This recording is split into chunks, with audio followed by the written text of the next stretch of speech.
이 하나님의 날, 예수 그리스도의 부르심에 초청에 따라 그 응답하여 나아오신 여러분들, 예수님의 이름으로 환영하고 축복합니다. 이 아가서 우리가 읽은 이 본문의 말씀은요, 솔로몬이 사랑하는 여인, 그 사랑하는 사람에게 바치는 사랑의 노래입니다. 그러나 이 아가서는 단순한 남녀의 사랑 이야기만은 아닙니다. 교회가 오래전부터 이 노래를 왕 대신 예수님과 신부된 교회, 성도의 사랑 이야기로 읽어왔기 때문입니다. 그래서 오늘 본문은 이 사랑을 노래하는 동시에 또 하나 위험을 경고하기도 합니다. 그 위험은 바로 작은 여우인데요. 그리하여 오늘 본문의 말씀, 알고 지은 죄, 모르고 지은 죄, 또 어느 틈에 들어와 나를 억제고 있는 죄와 같은 이 빈틈에 대해서 경고합니다. 사랑을 지키기 위해 작은 틈도 허용하지 말라라는 것인데요. 사단은 우리를 넘어뜨리려는 수단과 방법, 이런 것들 가리지 않습니다. 간과하고 넘어가는 작은 죄와 이 영적 방심을 점검해라라는 것이죠. 가끔 녹슨 무언가에 베어서 걸리게 되는 병이 있습니다. 파상풍이라고 하죠. 근육들이 근육들이 굳어버리는 이 질병이 되는데요. 또 다른 예는 스마트폰이 제가 끄고 주머니에 넣었을 때 어느 순간 배터리가 많이 닳아 있는 걸 발견하게 된다라는 거예요. 그때 나도 모르게 실행되고 있는 백그라운드 앱들이 그 배터리를 닳게 하고 있는 것이죠. 이처럼 우리의 틈을 비집고 들어오는 주체가 있습니다. 오늘 읽은 말씀에 등장하는 이 작은 여우도 느닷없이 우리에게 등장하고 있어요. 이 여우는 포도원 울타리에 생긴 작은 틈을 통하여서 그 틈새로 들어왔습니다. 그리고 포도나무의 꽃을 꺾고 줄기를 상하게 하고 뿌리를 갉아 먹습니다. 오늘 이 시간 우리 삶의 울타리가 작은 틈이 있는 그것을 찾아보면서 작은 여우를 잡아 다시 틈을 메워보는 회복을 경험하는 시간 되기를 기대합니다. 자, 작은 여우는 언제 찾아올까요? 식물이 자라고 꽃이 피죠. 이 꽃이 피면 꽃봉우리에서 열매가 자랍니다. 나무는 이 겨울에 나뭇잎을 모두 떨어뜨려서 양분을 비축하다가 봄이 되면 햇살을 받아서 다시 잎을 틔웁니다. 그리고 여름이 되어서 그 잎사귀에서 꽃을 피워내어 열매를 맺게 되는 것이죠. 이것이 아주 자연스러운 현상입니다. 그러나 이 자연스러움을 회방하는 존재, 작은 여우가 꽃을 꺾습니다. 그리하여 솔로몬은 15절 작은 여우를 잡으라라고 말합니다. 같이 한번 읽어보겠습니다. 우리를 위하여 여우 곧 포도원을 허는 작은 여우를 잡으라. 우리의 포도원에 꽃이 피었음이라.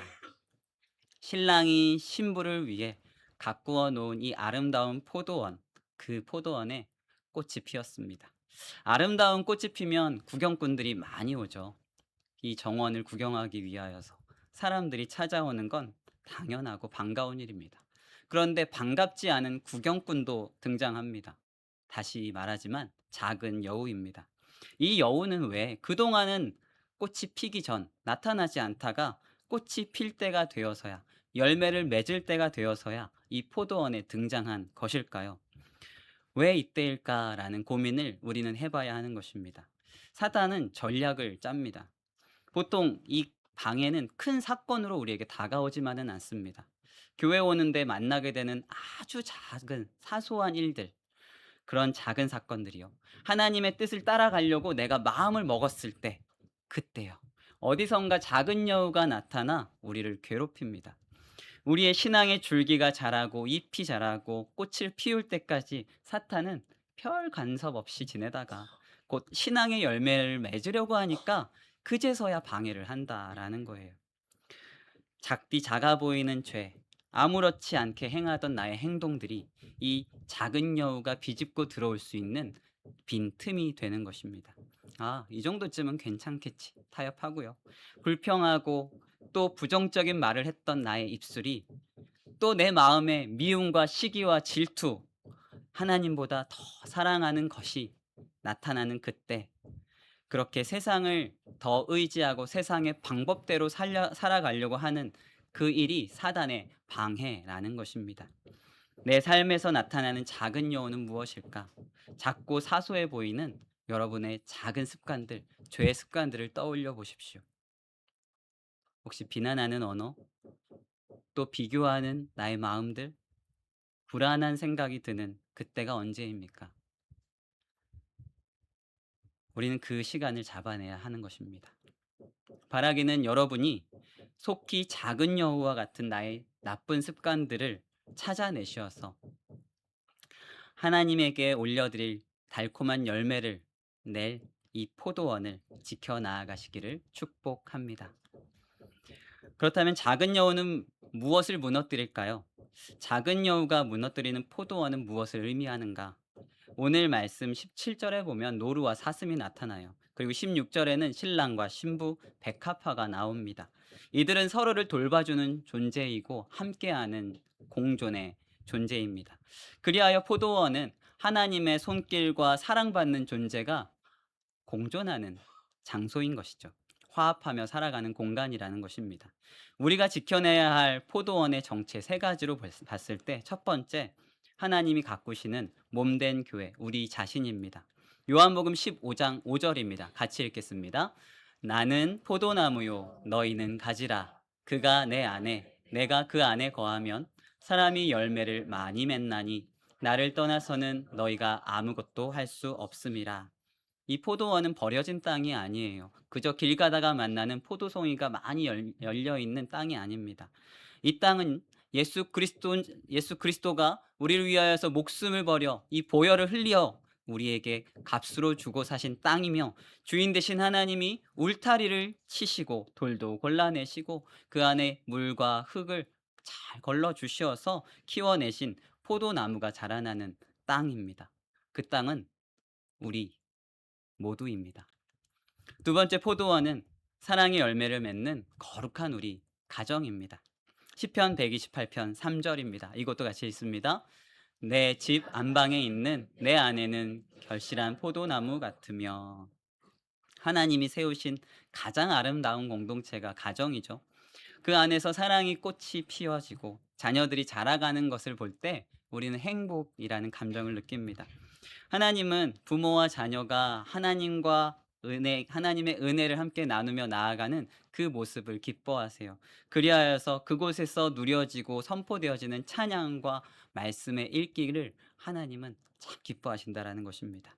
그리하여 가정에서 하나님을 찬양하는 찬양과 기도 그리고 예배가 풍성하여지시기를 예수님의 이름으로 축복합니다. 세 번째 포도원은 몸된 교회들의 모임인 우리 교회입니다. 이사야 5장 7절입니다. 같이 읽습니다.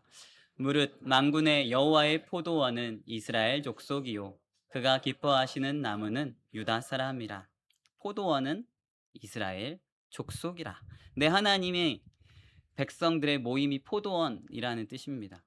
바로 교회인데요. 이 교회가 하나님의 백성들이 모여서 회복되어지고 또 사명을 굳건히 해 나아가는 공동체인 것이죠. 새 교우 한 분이 와서요. 예수님을 믿고 시인하면 또 세례를 받습니다. 그때 천국에서는 놀라운 일이 일어나는데 마치 탕자가 돌아왔을 때 아버지가 잔치를 버리듯 천국 잔치가 벌어지는 것입니다. 그래서 우리도 함께 축하하죠. 정작 당사자는 이거 왜 이러지? 하고 있을지 모르지만요. 어제가 81주년 광복절이었습니다.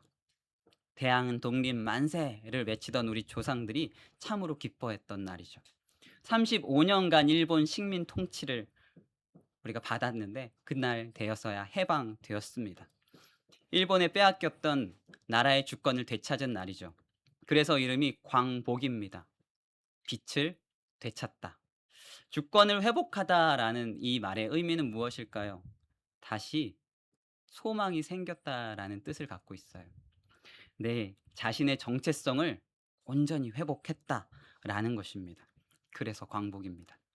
우리가 예수님을 믿으면 진짜 광복을 맞이하게 됩니다.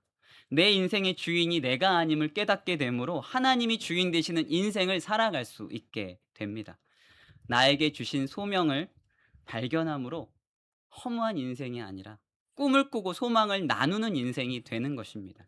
그렇게 변화되어 가는 과정 중에 사탄은 놀랍게도 계속하여서 우리를 방해해요. 이 한 사람의 영향력을 가장 잘 알고 있는 게 사단이거든요. 한 사람이 세례받고 주님을 시인하면 사단은 분노하고 계속해서 방해해요. 어떻게 해서든 그를 넘어뜨리는 게 그의 목적이거든요. 그래서 작은 여우를 보내요. 또 다른 한 마리의 작은 여우를 보내고 우리를 회방합니다. 우리가 넘어질 때까지 계속해서. 만약 우리가 준비되어 있지 않으면 그 방해, 회방에 의해서 넘어지게 될 것입니다. 그런데 우리가 준비되어 있다라면 그 회방은 우리를 방해할 수 없는, 가치 없는 일이 되는 것입니다. 그러니 사단에게 빼앗겼던 주권을 되찾았다라는 이 사건은 우리가 기념할 만한 광복의 날이 되는 것이죠. 사랑하는 여러분, 우리가 포도원입니다. 그것을 기억하셔서 우리의 가정이, 우리의 교회가, 나 자신이 하나님 안에 아름답게 가꾸어질 포도원이 될 수 있도록 그 믿음을 붙잡고 나아가시기를 예수님의 이름으로 축복합니다. 그렇다면 작은 여우는 어떻게 잡을 수 있을까? 날랜 짐승을 잡는 방법은 그 짐승이 들어오지 못하게 하는 방법밖에 없습니다. 사람은 여우며 곰이며 위협하는 동물들의 출입을 잘 막아낼 수 없어요. 그래서 결론은 예수 그리스도입니다. 죄를 잡으려고 하면 할수록 우리는 넘어질 수밖에 없기 때문입니다. 죄의 해결책은 예수 그리스도의 보혈입니다. 예수님께 맡기는 방법을 택해 보십시오. 사랑하면 서로 닮아간다라고 하죠. 서로를 깊이 사랑하고 오랜 시간을 함께할 때 신기하게도 외모며 행동이며 심지어 성격까지도 닮아갑니다. 심리학자들은 이것을 거울 효과라고 이야기하는데요. 가장 먼저 몸짓과 행동이 닮아가죠. 두 사람이 마주 앉아 대화할 때 한 사람이 다리를 꼬고 앉으면 슬그머니 상대방도 다리를 꼬고 앉아요. 집에 가서 한번 해보십시오. 상대방을 호감의 눈으로 바라보면요. 상대방이 컵을 드는 그 타이밍에 자신도 들고 있다는 걸 발견하게 돼요. 또 머리를 쓸어 넘기는 버릇, 또 자주 쓰는 손짓들이 자신도 모르게 컨트롤 C, 컨트롤 V가 되는 것이죠. 이렇게 함께하는 시간이 길어지면 두 사람이 사용하는 단어며 억양도 비슷해집니다. 사용하는 감탄사, 칭찬들이 똑같아지는 거예요. 우와, 이야, 사랑합니다. 예쁘시네요. 이런 단어들이요. 말투가 닮았다라는 것은요. 이미 서로의 내면에 서로가 수용되었다라는 증거거든요.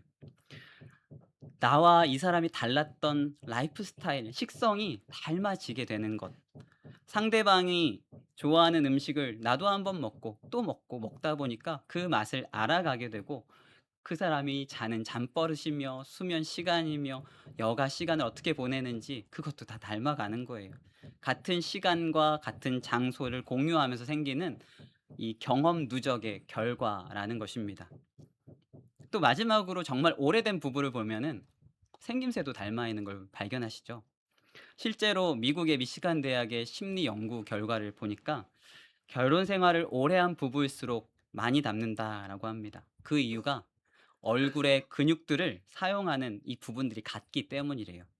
슬플 때 같이 슬퍼하고 기쁠 때 같이 웃으니까 이 미세한 근육들이 닮아가는 겁니다. 눈매, 주름, 입술의 주름 방향까지 외모가 닮아지게 되는 것이죠. 세상에서 깊이 사랑하는 사람들도 시간이 지나면 행동, 말투 이런 것들이 다 닮아갑니다. 오래 보고 같은 시간을 보내고 상대방을 내 마음에 담았기 때문인데 그렇다면 우리의 모습을 한번 점검해 보십시다. 예수님을 닮아가는 나의 모습 어떠신가요? 예수님의 말투, 예수님의 성품, 예수님의 표정이 드러나고 있습니까? 지금 오늘 이 말씀의 문제는 여우를 네가 잘 잡느냐, 이것을 꼭 잡아내느냐, 그 문제가 아니에요. 내가 누군가를 바라보고 있는데 그 누군가가 예수 그리스도인가? 라는 문제입니다. 예수님을 바라보면 예수님 닮게 됩니다. 반대로 세상을 바라보면 세상을 닮게 됩니다.